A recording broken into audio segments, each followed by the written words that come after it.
Hi friends, it's Deanna Willison from Our Blooming Catholic Life, and I'm coming to you today on this Water Wednesday to talk about a different kind of water. Today I'm talking about the water known as tears.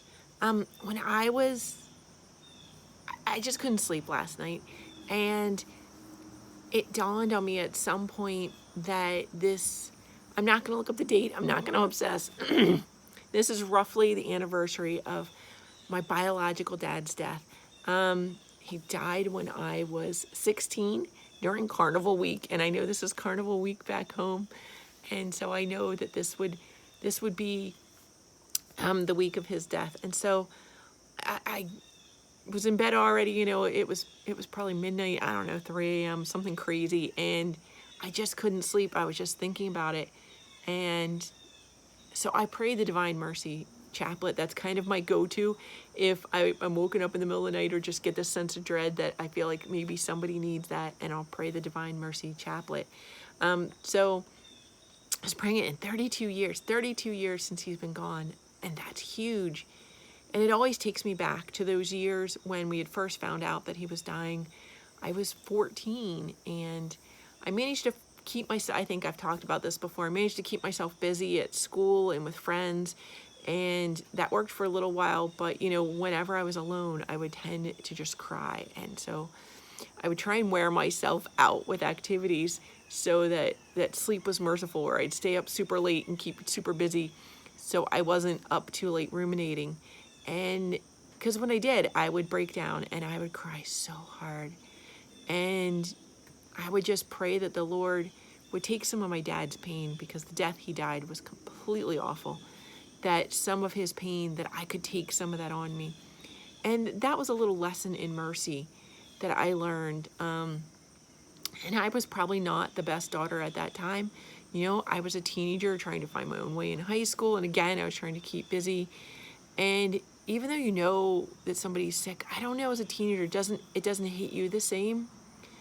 And but there were times when I would give up a weekend with my friends, and I'd go camp out at my grandparents and hang out with my dad and just help my grandparents out with chores, try and keep my dad laughing and stuff, and it was great. And so then I was learning, so I learned kind of like penance, right? And I was learning some mercy and sacrifice. And so those were great lessons. The one I did not learn at that time, because I wouldn't have been crying myself to sleep, was to completely trust in God. So the Marian Fathers of the Immaculate Conception, also known as the Divine Mercy Fathers, teach the ABCs of mercy. So the first one is ask for mercy. So I had learned that in my nighttime cries to God when I was crying out, to spare my dad some of this pain. And the second one, B, is be mercy. And I learned that when the times when I would go visit him and sacrifice that time to go spend with him. And then C is completely trust in God. And if I'd had that, right? If I'd had that, things probably would have looked a lot different. But everybody grows in their experience. I'm still growing it, still contemplating it. And you see the Divine Mercy image. Sorry, I didn't grab one out here. Oh, I've got one. Just a second.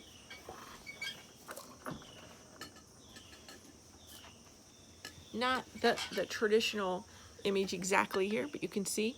And there's rays coming out from Jesus's heart, and they're supposed to represent the blood and water that gushed forth from his heart when he was pierced with the sword on the cross. So that's one of the prayers we say, "O blood and water which gushed forth from the heart of Jesus as a fount of mercy for us. I trust in you."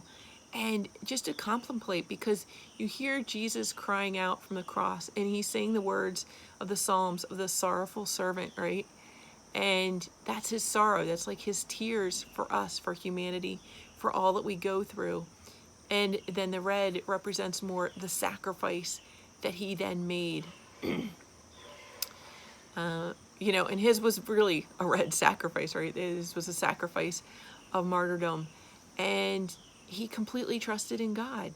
He completely trusted in God the Father and went with his plan. Remember in the garden he was saying, if not my will, but yours be done. If this cup can be taken from me, then do it. But it wasn't. He submitted to the will of God. So, Christ perfectly is an example of that ABC ask for mercy, be the mercy, completely trust in God. And, even as we contemplate water in a more literal sense, we still have that, right? It's a resource that we've been given, and we need to advocate for its good use, its smart use.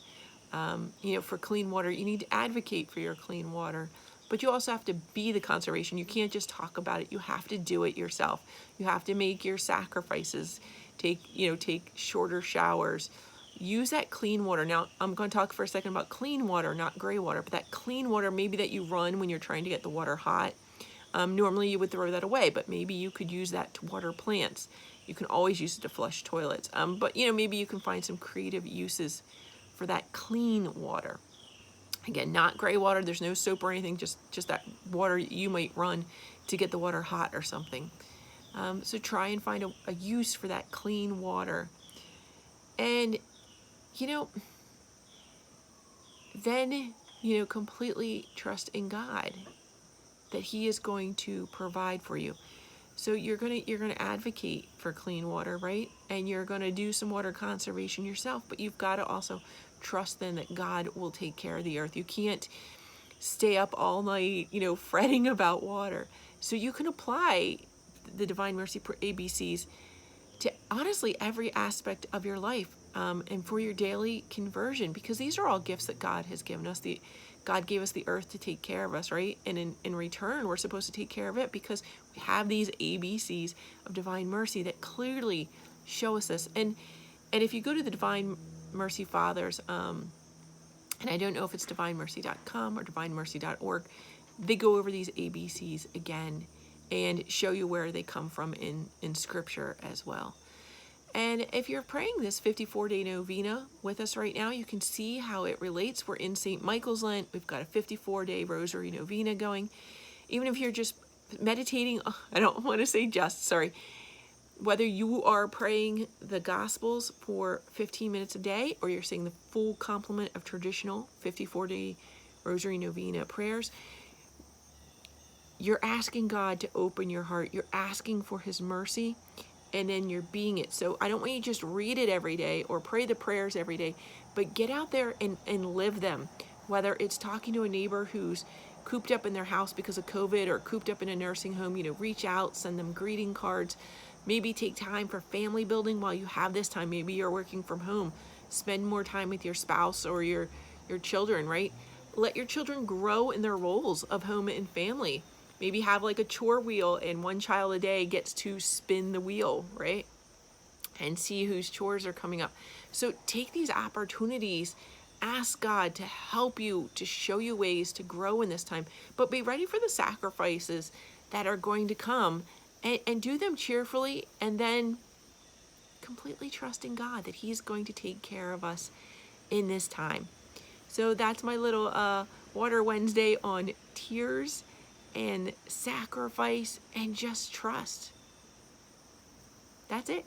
God bless you, friends. I hope you have a beautiful day.